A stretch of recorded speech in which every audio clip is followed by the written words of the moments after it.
she came out of the mountain and she was changed, anointed. Yes, Aloy? Tirsa, I want to know Rost's story. Why he was made an outcast. He never told me. Said he took an oath of silence.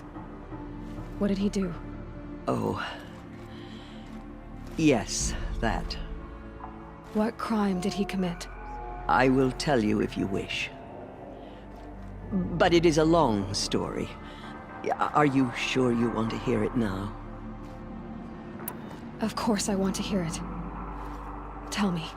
Rost never committed any crime. He was an outcast by choice.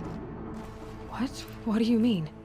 Many years ago, before the derangement, before the Red Raids, a band of murderous outlanders, 12 in number, struck without warning.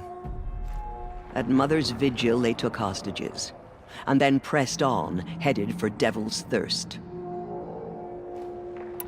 Mother's Vigil? Where's that? You would know it as the Forsaken Village, near the Karja border.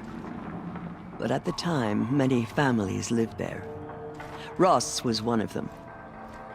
His mate was killed fighting the Outlanders, and his daughter was among those taken hostage. His daughter? What was her name? Alana. She was just 6 years old. Nora Braves couldn't stop 12 Outlanders? Or rescue the hostages? It was quite impossible. We outnumbered them, but every time a Brave came within bowshot, the Outlanders killed a hostage. What did they come here to do? That was never discovered. We couldn't track closely enough to observe them. We know they camped beyond Devil's Thirst for 2 days. There were reports of strange noises. And then, as suddenly as they came, the Outlanders made their way back to the border and disappeared. What happened to Rost's daughter? She was killed? Rost was one of the Braves who tracked the Outlanders, keeping his distance. There were 6 hostages still alive when they reached the border. Alana among them. Rather than release them, the Outlanders slit their throats and left the corpses just across the border, mocking us. Why? Cruelty. They knew the faithful Nora would not leave the sacred land to collect the bodies, let alone pursue them. They thought themselves safe from our vengeance. Are you saying that Rost went after them? That he became an exile? No. Rost was beside himself with grief, but even so, he would never have broken taboo. Then what did he do? He called upon the most terrible and secret rite of the Nora tribe. He begged to be made a Death Seeker. A Death Seeker? What is that? One who dies to go seeking, and in seeking, brings death to others. The ritual drags the spirit from one's body, releasing it to All Mother's care. The heart beats, the mind thinks, but the spirit has moved on. I don't understand. Rost went after the Outlanders, but his spirit never left. It remained here with All Mother. He gathered the bodies of the slain and returned them.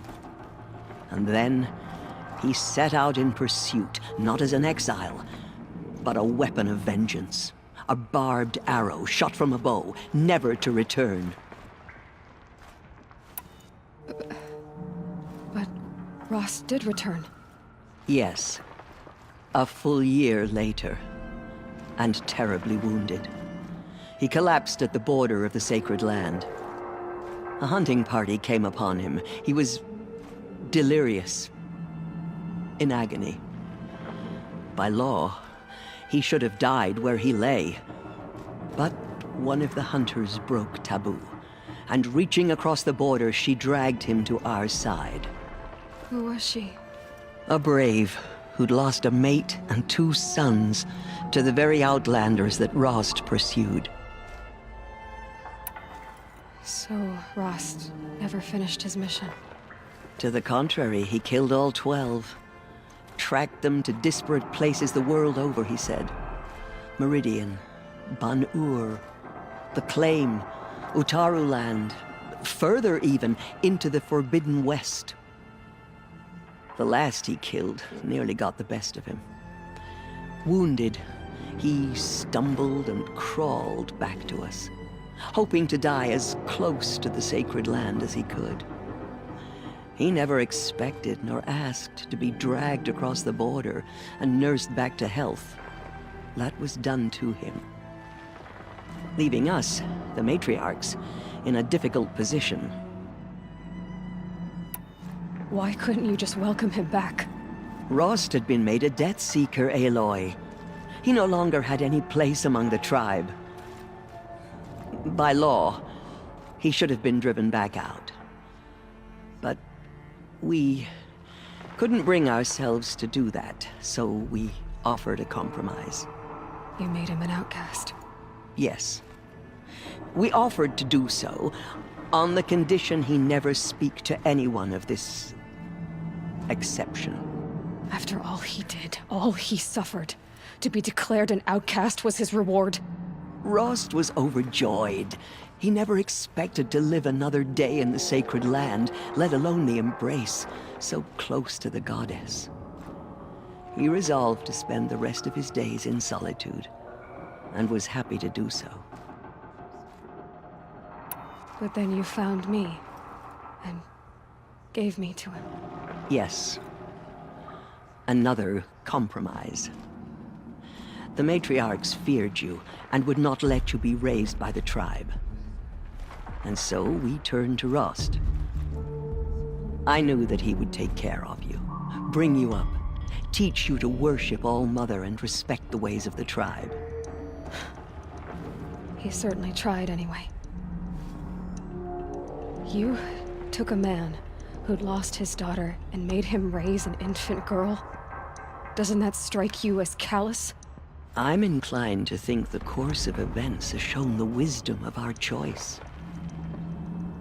And I'm quite certain that from the moment he laid eyes on you, he saw you as a gift and never a burden. All right, dear sir, that's quite a story. I should be going. May the goddess protect. So she can cleanse the corruption that still infects the land. All-Mother spoke to her. It's true. The murderers tried to destroy us, but we knew our victory. They are the ones with the